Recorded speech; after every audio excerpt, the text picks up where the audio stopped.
Hi, Robert. Hey, you're on. So, it's pretty amazing in recent times how it seems, at least, how battery technology, the innovation around battery technologies has increased, or at least seems that way. We seem to be able to get. I mean, I look at these scooters, right, that are driving around, and I'm thinking, why didn't we have that 20 years ago? Why is this new? And it has to do with like smaller motors, which have to do with smaller batteries, I assume, and that make it possible for all of that to happen. And we're seeing that in spades in lots of products. But kind of the history of batteries is interesting. You want to walk through a little bit of that? Well, I've been sort of tangentially interested in batteries since the 80s because they are such good complements and they have shown steady improvement over time. But I would always use it as the example of something that isn't world changing because they just steadily improve. You know, the internal combustion engine improves by its efficiency by a few percentage point every year. And so you get more power or better gas mileage or both. And each year it's a very small increment, but as it happens over time, it compounds into something really big. And batteries is always a material science question. The first battery was like stacks of metal plates separated by water or there was had a bunch of cardboard in it or something. It was this giant thing that could barely produce a current, but it could produce a steady current. And that was, something like 300 years ago that the first batteries showed Oh, up. really? I didn't realize that. And the lead acid battery that we use in our cars still today was invented in 1860. No. And that was a big deal because it was a rechargeable battery. And then we had additional battery inventions to make them higher power density, more reliable, smaller, lighter. A big change was in 1850 when the alkaline battery was invented. We still today, you can either buy standard or alkaline batteries, and there's a big difference in terms of performance.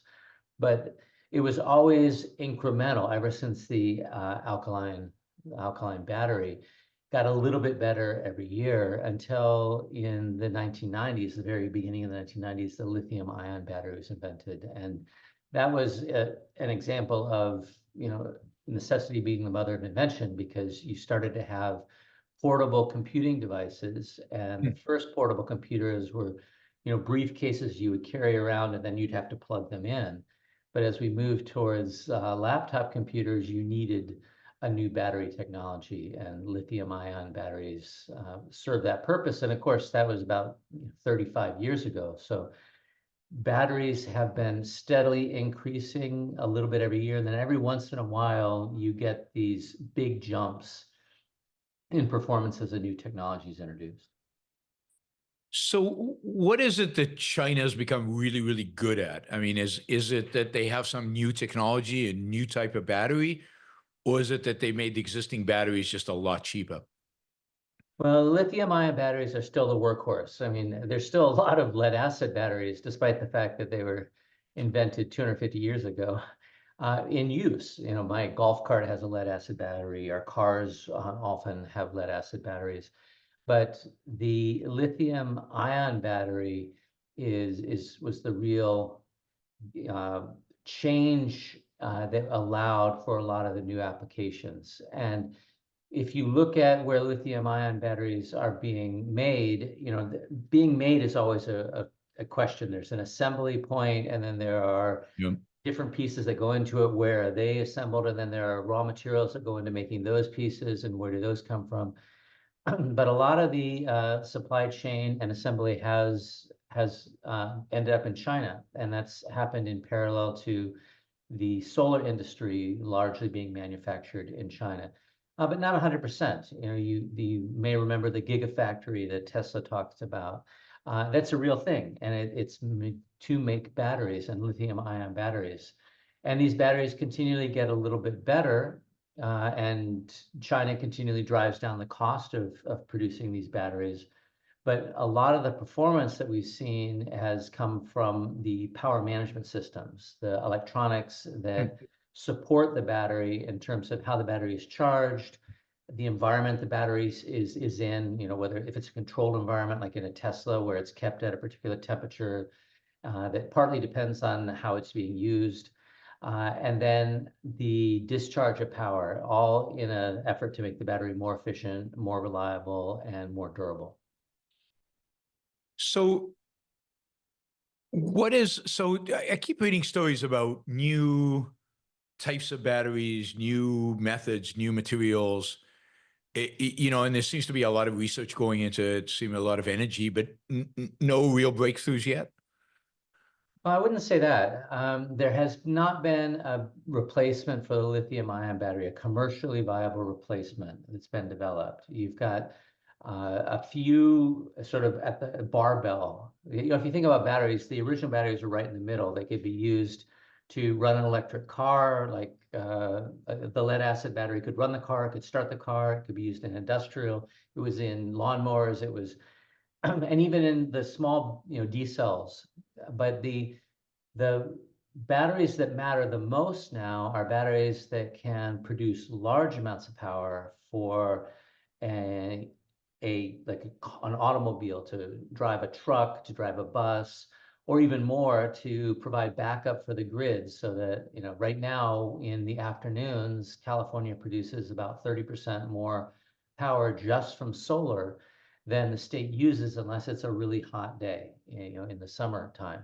And so that power, if it can be stored, and California and Texas have both been installing large battery arrays in order to store that power, but that's a very different than what you want for your car. That the weight doesn't matter so much, the volume doesn't matter so much. So that's at the other extreme. And then you have consumer electronics where, if you have Apple AirPods, they have a tiny, tiny battery, but everybody wants the battery life to be, 48 hours of continuous use. So the focus on how you can improve battery technology is sort of in three buckets. There's portable electronics, and that would be right now solid state batteries. And there are companies who are trying to commercialize. QuantumScape is probably the most famous.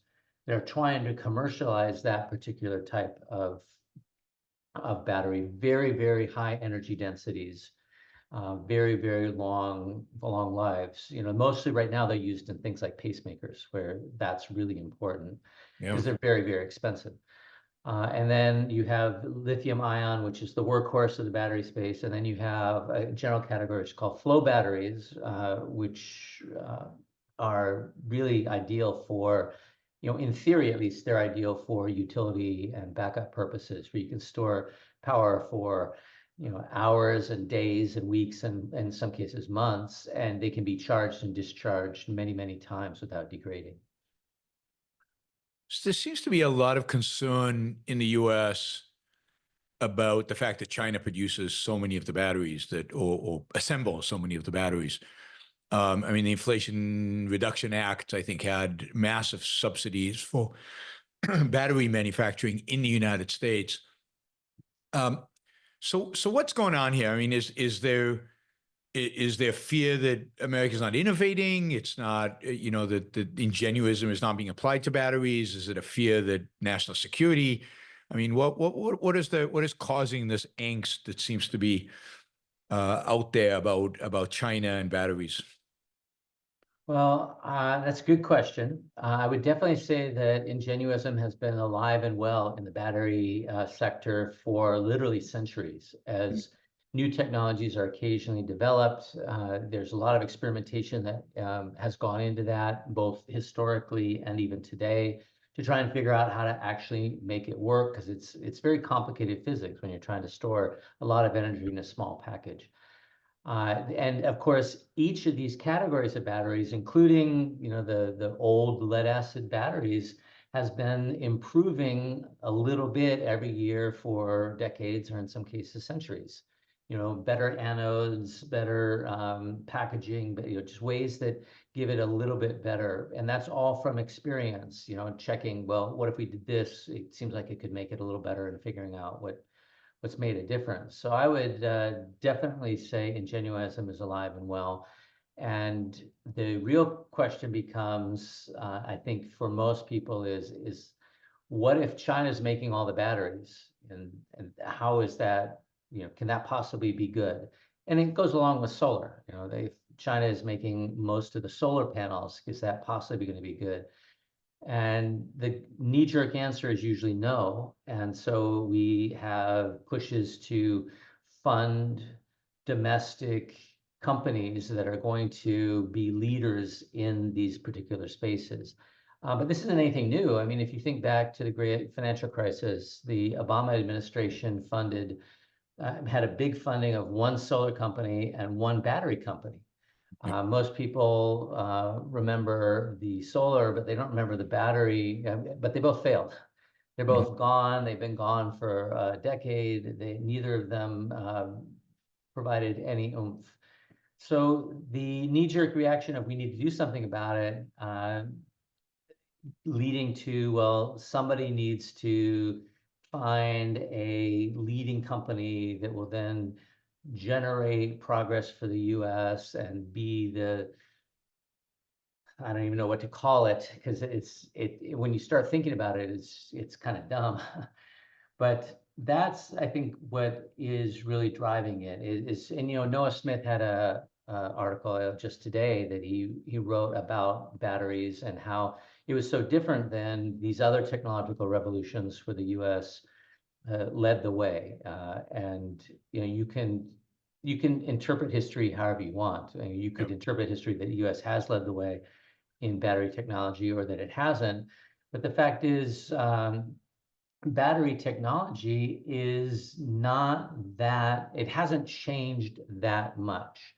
If you got cheap solid state batteries with that kind of energy density and the costs were comparable to, say, lithium ion, that would be transformative. That would allow cars to easily go electric. It would allow airplanes and helicopters to go electric. It would allow boats to go electric, particularly large boats that might even be able to recharge with solar as they go. That would be a game changer, but we don't have anything like that. And you could argue lithium-ion batteries were a game changer, and I'll accept that. But the fact is, it's nothing like what we've seen in other areas of technology. I mean, a lot of times you'll see these charts where the cost of solar has fallen by 95%. Of generating electricity via solar, and the cost of lithium-ion batteries is a cost performance. So the amount of energy that can be stored per dollar that you spend, it has fallen by 97% since they were invented. It was about 30 years ago, and that's impressive. That's 11% improvement every year for 30 years. That is Ingenuism at work, and we should all be very thankful that that's happened. It enables a lot of our lives, but it's not like semiconductors. The cost of dynamic random access memory has fallen by 99.99% over that same period. And that's not when DRAM was invented. It was invented 20 years earlier. So we've gotten the lowest hanging fruit from lithium-ion batteries, and it still can't compare to what the kind of progress we've seen in computer technologies. And before anyone objects that computer technologies, are atoms and that's what batteries are. It's all about moving atoms. They are both comparable in terms of what you're trying to accomplish, the materials challenges, and we just haven't had the same sort of progress in lithium ion. And that doesn't mean anything. It just means that it's not a technology that 10 years from now we're going to be looking at and go, I can't believe how much this has changed, unless there's something completely new that shows up. So Noah Smith's argument is because of that, we should have like an Apollo moon launch. I mean, we should be devoting massive amounts of government resources to this. It's important. It fuels the solar, makes solar reliable, and we should just compete with the Chinese by somewhat emulating them by massively subsidizing this industry or creating a moonshot type thing. I mean, we seem to be trying to do this on a number of different fronts. We talked about doing it on chips, and now they're talking about doing it on batteries. Chips, I think both of us can see kind of a national security issue. Batteries, not so much. So what do you think about this moonshot idea of creating a NASA for batteries? Well, I think creating a NASA for anything is largely insane, and not for everything, but for any individual, it's almost certainly a bad idea. Because if you take all of your priorities and you decide, okay, well, high-end chips are what really matters, or having chip manufacturers really matters, then you need to focus on that, and you start expanding it to other things like batteries, then you're going to do a lot of things, which means you're going to do nothing. And we have, the fact is that NASA, and I'm going to sound like I'm bashing NASA, and I don't mean to do that. NASA does what NASA does, but that's what you should expect out of an entity like NASA. NASA did a very good job of getting us to the moon. It happened quickly, it happened relatively safely, and then for 50 years, NASA had no tangible, well, let's say commercial successes. I mean, I do think the images from the space telescopes are really cool, and I'm sure we're learning lots of interesting things from that.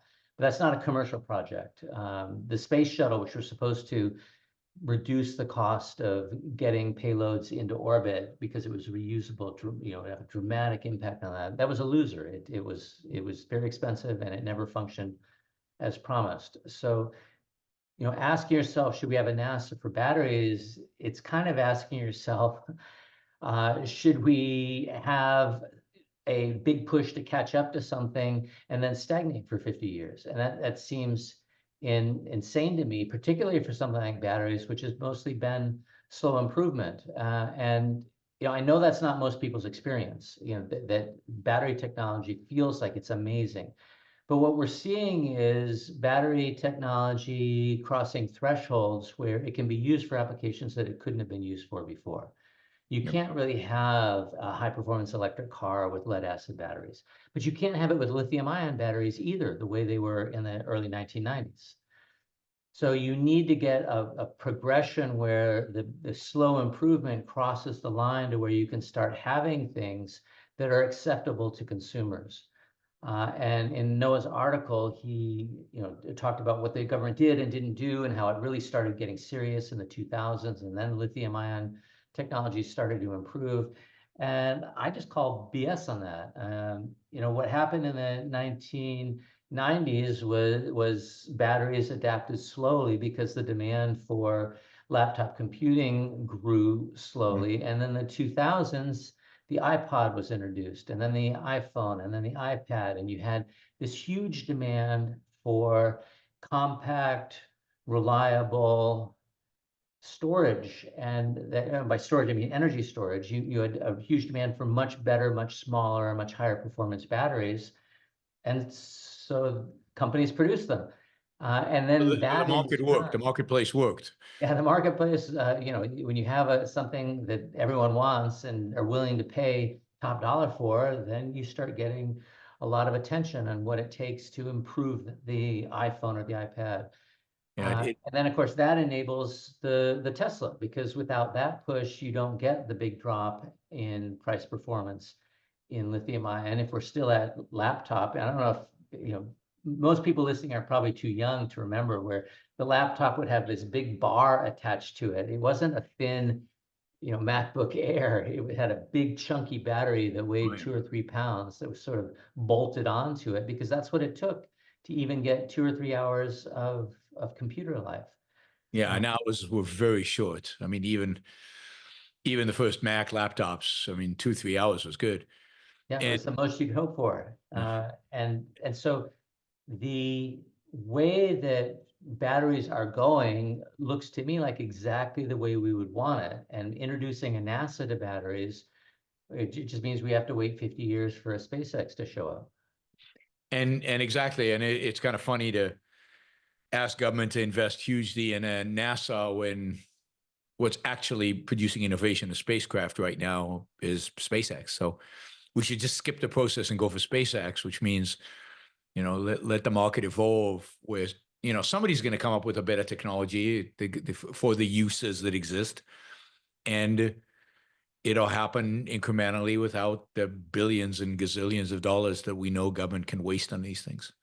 And we could make a play for solid state batteries right now, which would be the logical place to go because, flow batteries are going to be a large market, but they're also, it's a well-defined market. You're not going to be putting flow batteries into other applications besides utility backup. And so solid state, it would be the game changer. So you could do a big push into solid. I'm kind of surprised that that hasn't been advocated, because it actually has national security implications. Like you start getting Drones. drones that could fly for weeks and recharge, by solar in the air. And, that I could listen to the argument, except for the fact that a big push into solid state batteries, it's just not likely to work. And that's not based on, I have personal opinions and I have beliefs, but I'm going based on just history. If you wanted to pick the technology solid state, there's a good chance you're wrong, that it's actually something else, because solid state is a big category. Like exactly how it works in that, it could be quite diverse. And then you have to pick the right company to actually produce the results.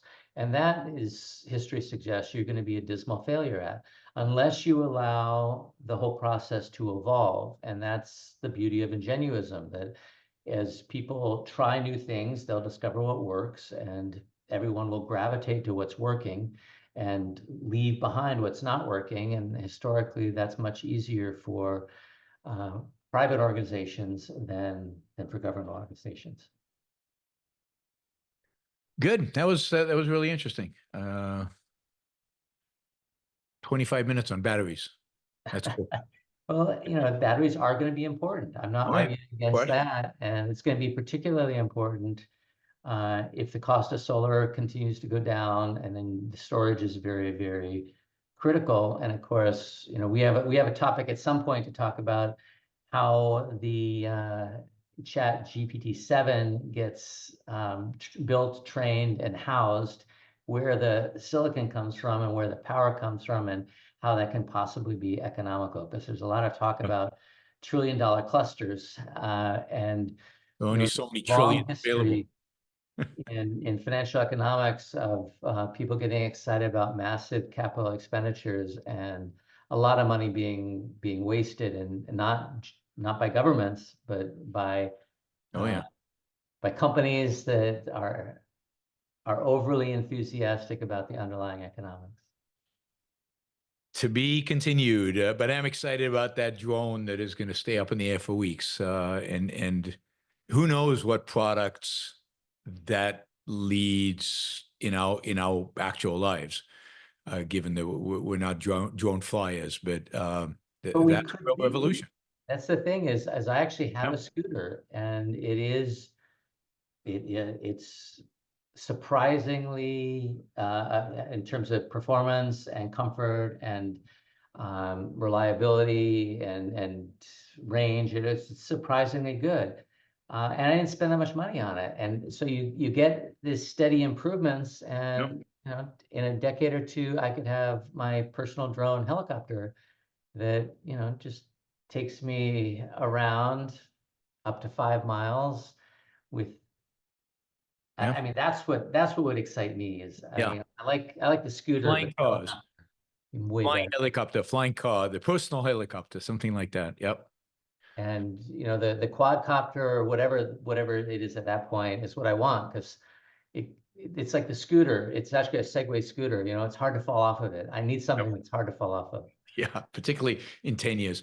and Uh, particularly in the air, up in the air. Yeah.